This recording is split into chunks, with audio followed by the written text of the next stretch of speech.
மனுஷங்க இறந்தவன அவங்க ஆன்மா வந்து இந்த உலகத்திலேயே ட்ராப் ஆகிடும் அப்படின்றத இந்த வீடியோ பார்த்தா நீங்கள் கண்டிப்பாக நம்புவீங்க.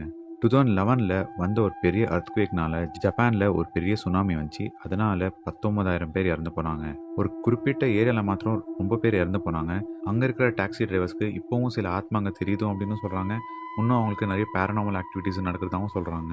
அந்த மாதிரி ஒரு இன்சிடென்ட் தான் ஒரு டாக்ஸியோட டேஷ் கேமில் ரெக்கார்டாக இருக்குது. அந்த வீடியோவை நீங்கள் பாருங்கள்.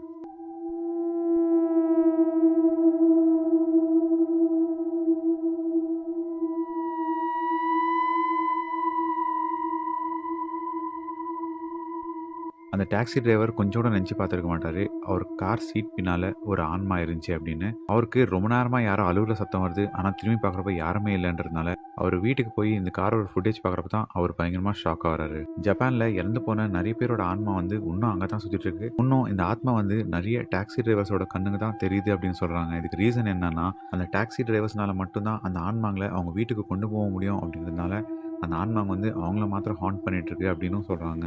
இந்த வீடியோ பற்றி நீங்கள் என்ன நினைக்கிறீங்க? கமெண்ட்டில் சொல்லுங்கள்.